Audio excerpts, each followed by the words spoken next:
Mesdames, Messieurs, bienvenue sur Swiss Law TV. Notre invité d'aujourd'hui est l'avocat zurichois David Ousmane. Maître Ousmane, qui êtes-vous?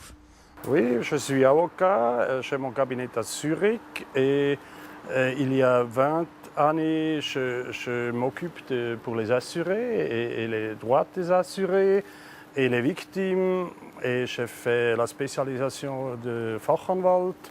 Et alors nous avons un cabinet à Zurich, Zug et Aarau, oui, c'est ça. Vous avez appris votre métier auprès du légendaire Max Idler à Zug. Maître Ousmane, qu'avez-vous appris de ce monsieur? Ce monsieur, j'ai appris de ne jamais avoir peur et si on a peur, de ne pas montrer ça. Non, mais vraiment, j'ai appris d'avoir courage et avoir le courage de dire non, ou de faire un procès, aussi si on n'a peut-être pas tellement grand chance, essayer et lutter et pas... Baisser les bras? Baisser les bras, oui, ça. Vous avez, en tant que présidente de l'Association pour les victimes de l'amiante, réussi à mettre à genoux le clan valant des milliards Schmid-Heiny. Maître Ousmane, comment arrive-t-on à un tel résultat? C'est un peu exagéré, c'est pas seulement moi, j'ai eu un petit rôle, mais ça qu'on a fait, on a fondé une association pour les victimes d'amiante en Suisse. Moi, j'ai vu une transmission de la télévision suisse sur Monferrato, Casale Monferrato et toutes ces victimes. Et je pense que si en Italie on a ce problème, on l'aura sûrement aussi en Suisse. Alors on a fondé ça. Et le procès Schmid-Heiny à Turin, là on a pu, je suis être le patrimoine d'une victime et on a pu faire un plaidoyer là. Et là, la chose est encore indécise parce que ça va à la Cour de cassation à Rome. Mais en Suisse, c'est assez intéressant si on fait le paragone entre Suisse et les autres et l'Italie. En Suisse, il dit toujours, les cours à nous ont toujours dit que ça c'est prescrit. Et ça c'est un peu cynique parce qu'on doit savoir quelque chose sur le médecin. La maladie, le cancre qui vient après l'amiante, le mésothéliome, ça dure au minimum 15 années jusqu'à ça vient. Alors, si les cours suisses, ou la Cour fédérale suisse dit que, comme récemment, cette séquence, dit que la prescription termine entre 10 années, une chose prescrite avant que vous savez que vous êtes malade. Et ça nous, on pense que ça, c'est pas juste. Et on est allé devant le droit européen,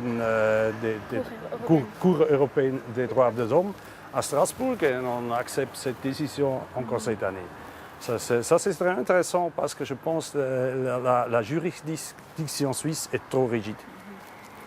Beaucoup disent que les avocats de la partie lésée sont dos au mur et n'ont plus aucune chance. Qu'en pensez-vous, Maître Ousmane? Ne plus aucune chance. Non, on a des chances, mais c'est vrai que ça c'est vraiment devenu plus dur de l'ôter. Je pense que c'est aussi une chose politique. On a sur l'AI, on a toute la propagande de l'UDC, tout ça. On est devenu beaucoup plus sévère. Et dans les assurances privées, je pense qu'il n'existe plus de montrer toute la puissance qu'ils ont. Et si on peut presque pas, ou presque plus faire des accords amicaux, on est forcé d'ouvrir des procès. C'est assez risqué, c'est assez coûteux, c'est pas tellement facile. La SVA Zurich emploie environ 750 personnes, dont aucune atteinte d'un handicap. Votre PME, quant à elle, emploie environ 20 personnes, dont 3 souffrant d'un handicap. Maître Ousmane, que peut apprendre de vous la SVA? Oui, c'est la grande différence. La SVA et aussi l'Office fédéral des assurations sociales. Ils disent toujours que l'intégration est avant la rente, mais ils ne font rien. Non? Et comme ça ne fonctionne pas. On ne peut pas dire que les gens handicapés doivent aller travailler si on n'est pas prêt de faire des postes de travail. Et moi et M. Wehrli, nous avons fait le référendum contre la AI Révision 5. Et ça, c'était le meilleur point que nous avons eu. On a dit, on doit faire une quote, un quota fixé pour les grandes entreprises, pour l'État qui va occuper des handicapés. Et si on fait ça, ça fonctionne. Ils disent toujours que ça ne fonctionne pas. En Allemagne, ça ne fonctionne pas. Ils disent, c'est pas vrai. J'ai des collègues en Allemagne, des avocats qui disent que ça fonctionne bien. Et si quelqu'un ne veut pas employer ces gens-là, il doit payer quelque chose. Et on peut faire un marché secondaire du travail pour ces gens-là, non? Je pense que toute l'Europe fait ça, seulement nous pas, et je pense que ça c'est pas une solution. Seulement parler, c'est pas une solution. Non? Parler et gagner l'argent avec parlons. Oui, les avocats sont comme ça, oui, mais on a espéré un peu de plus d'intégration que seulement une idée politique qui ne fonctionne pas, non? Vous vous investissez comme personne pour la cause des victimes d'accidents et des assurés, sans jamais perdre courage ni votre humour. Maître Ousmane, qu'est-ce qui vous motive? Oui, la motivation est plutôt la bataille contre les plus forts, contre les assurances.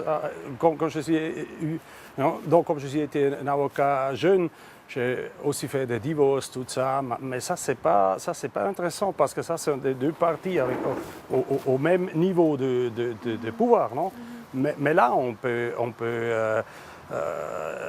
faire la bataille contre des grandes assurances, contre l'État, contre ça. C'est aussi une chose politique qui, je pense, on a une société, on a un contrat social. Et je pense qu'il y a les 10 années passées, on a fait trop sur le marché libre et tout ça. Je pense, alors c'est très important qu'on va corriger ça. On essaie au moins de corriger ça. Et je pense qu'une société est tellement forte comme sont les membres plus faibles. Et si on va dire que les membres plus faibles doivent prendre l'aide sociale, je pense que ça, ce n'est pas une solution. Non? Et ça, je pense que ça, c'est une motivation d'essayer au moins de continuer comme ça. Peut-être on change quelque chose et peut-être on ne change pas. Non? Maître Ousmane, merci infiniment pour cette interview.